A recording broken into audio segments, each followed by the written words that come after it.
अगर तुम आज भी ये सोच रहे हो कि कोई आएगा और तुम्हें बचा लेगा, तो श्री कृष्ण कहते कि तुम्हें कोई नहीं बचाने वाला।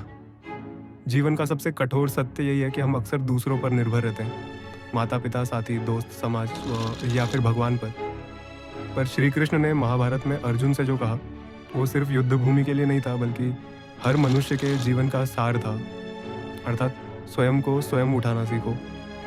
कोई और तुम्हें अंधकार से प्रकाश की ओर नहीं ले जाएगा जब तक तुम खुद नहीं चलोगे। जब लोग तुम्हें छोड़ देते हैं, जब दुनिया से उम्मीद टूट जाती है, जब अकेलापन गहराई तक चुभने लगता है, तब ये मत सोचो कि कोई बाहरी शक्ति आकर चमत्कार करेगी। कृष्ण कहते हैं तुम्हारा उद्धार तुम्हारे अपने हाथ में है। जब अर्जुन युद्ध से पीछे हट रहा था, तब श्री कृष्ण ने उससे कहा, तू अपने कर्तव्य से भाग नहीं सकता, तेरा धर्म है लड़ना, और यही आज तुम्हारे लिए भी है। जब तक तुम खुद से नहीं लड़ोगे, खुद की रक्षा नहीं करोगे, तब तक कोई भी तुम्हारी जिंदगी नहीं बदल सकता। आत्मनिर्भरता ही सबसे बड़ा बल है।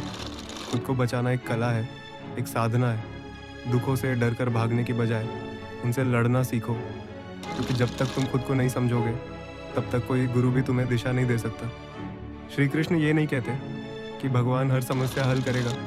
वो कहते हैं मैं तेरे साथ हूँ जब तू खुद अपने साथ हो। अगर तू खुद ही अपने जीवन से भाग रहा है, तो कोई ईश्वर भी तुझे नहीं बचा सकता। याद रखो, तुम्हारा सबसे बड़ा सहारा तुम खुद हो। अपनी असफलताओं की जिम्मेदारी लो, अपने दर्द को समझो और अपने आप को वो बनाओ जो तुम हमेशा दूसरों में ढूंढते थे। जब जीवन तुम्हें तोड़े, तब खुद को जोड़ना सीखो। जब अकेले पड़ जाओ, तब अपने भीतर की शक्ति को जगाना सीखो। श्री कृष्ण का यही संदेश है, अगर मुक्त होना है तो कर्म करो, साहस करो और अपने ही हाथों से खुद को उठाओ। ये जीवन तुम्हारा है और इसे जीने की जिम्मेदारी भी सिर्फ तुम्हारी है। खुद को बचाना ही सच्चा आत्मज्ञान है और वही रास्ता है ईश्वर की ओर। अगर श्री कृष्ण के इस वचन ने आपकी आत्मा को झकझोर दिया है, तो इस वीडियो को लाइक करें, शेयर करें और कमेंट करें। अब मैं अपने जीवन का रथ खुद चलाऊंगा।